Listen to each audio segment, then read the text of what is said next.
Hi, in this clip I'm going to go through a fifth piece in the 2006-2012 Rockschool guitar syllabus, Secret Place. What I'll do is I'll play through the piece first of all with a backing track. I'll then give you a bit of advice on sound and techniques and things you need to look out for when you're performing the piece. I'll then play it a second time with the backing track slowed down a little bit so you can see a bit more clearly what's going on. Finally I'll play it a third time with my own volume turned right down but the backing track still slowed down. So you've got a slightly easier backing track that you can practice along with. Okay, this is Secret Place.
Okay, right, sound first of all.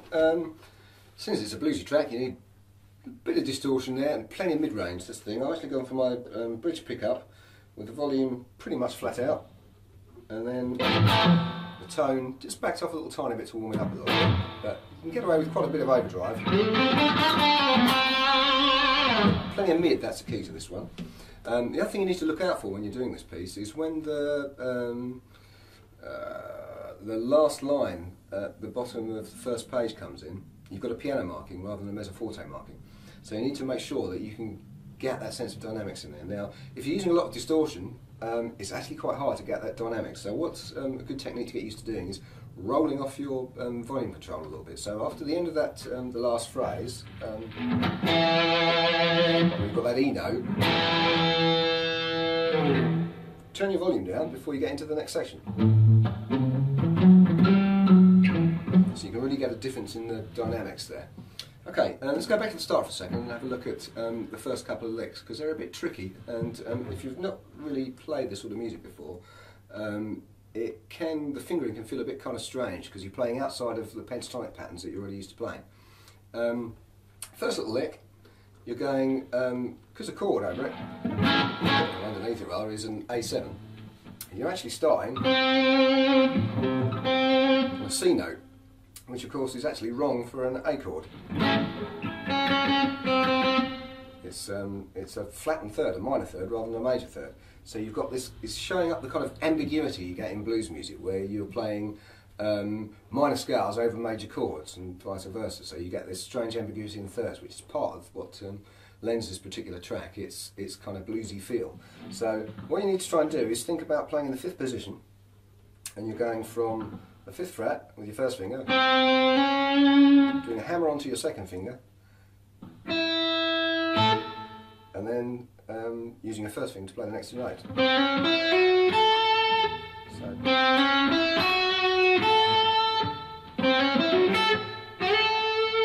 slide at the end.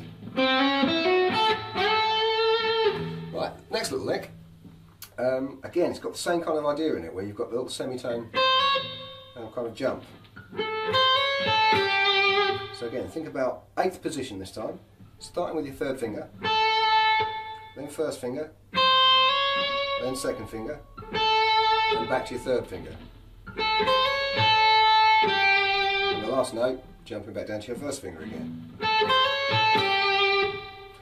What you then really ideally want to do is actually drop down 1 position, so you're now in the 7th position, just to play those next 2 notes. So, 8th position, 7th position, and then finally the end of the lick, which is of course the same notes, just an octave lower. You want to be in the 5th position. So the whole lick.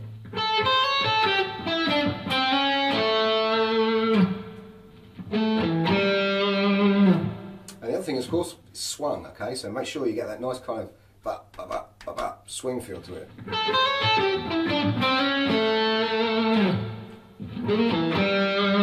Right, next one, same lick again. Now we've got a slightly different bend now, you're actually moving on to the B string now.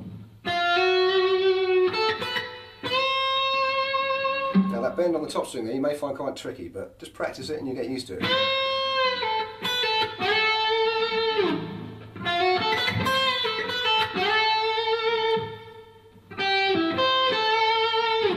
Right, next one. This is an interesting one as well, because again there's lots of chromatic notes in it.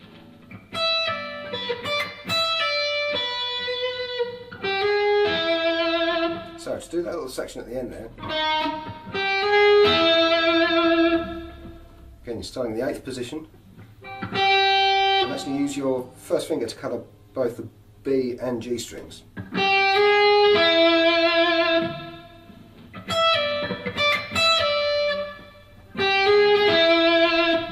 Then the same idea again when you're using the little chromatic lift.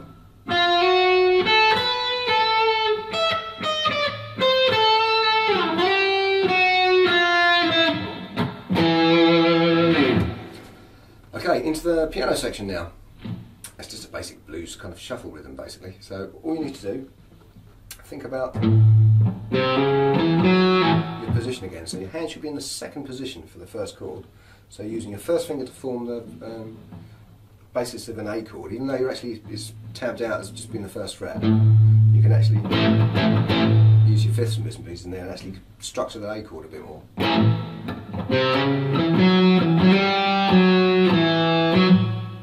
It's quite nice to do a little slide at the end there. Again, even though it's not written down in the tab, just adding a little kind of a few frills and bits and pieces to it to make it sound more interesting. And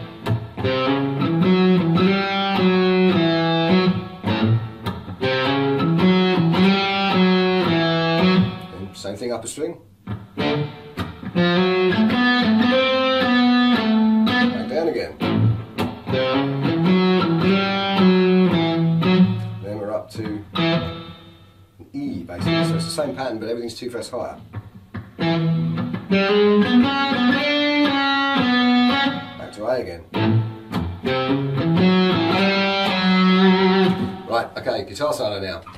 As I've just been saying at the start of this little video clip, the interesting thing about the blues is the ambiguity between sort of the major and the minor.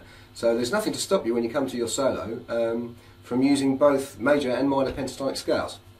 You should at this point know all your 5 pentatonic positions on the neck. The shapes of the scales. So try and mix them up a little bit. For instance, when I did the solo at the start there, what I actually started with was a major pentatonic scale.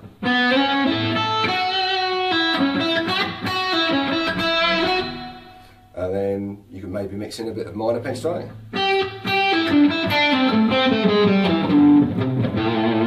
So don't be worried about actually mixing the 2 together, and it'll actually add the same kind of sort of flavour to your solo as you've got with the ambiguity actually in the piece itself, the actual tabbed out sections.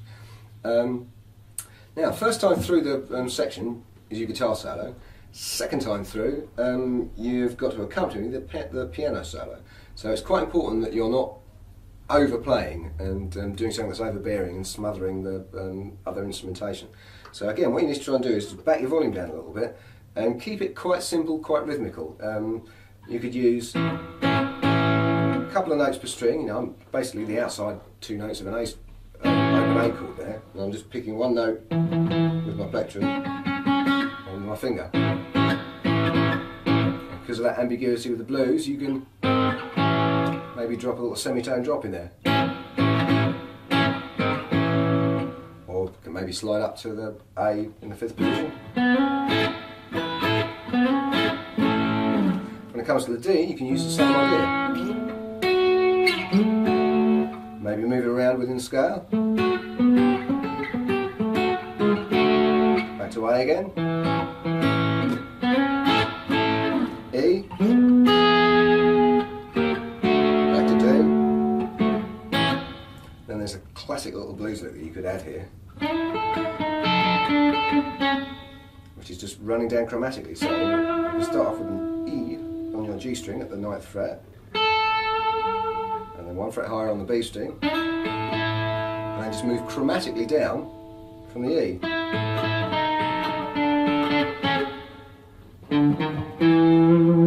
And that'll fit quite nicely as well before you do the repeat.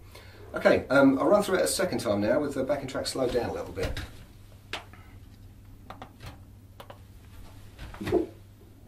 Secret place.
Okay, now third time with my own volume turned right down.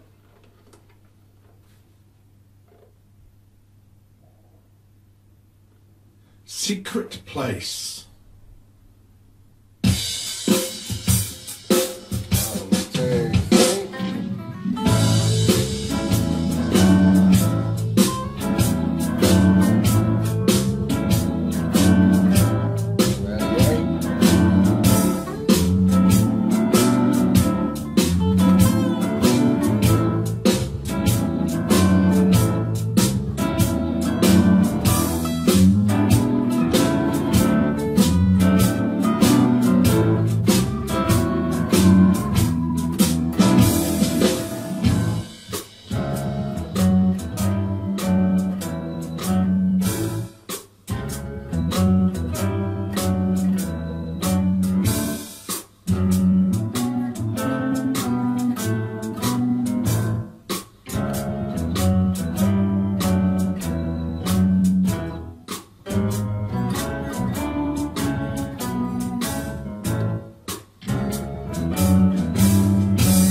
guitar solo.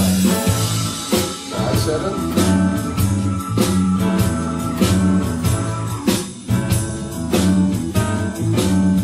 And to D7.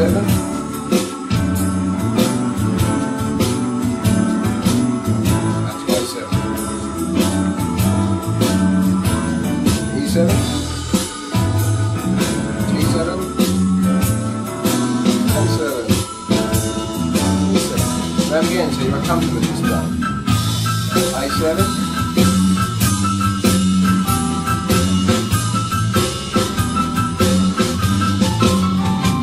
D7, back to A7, D7, D7, A7.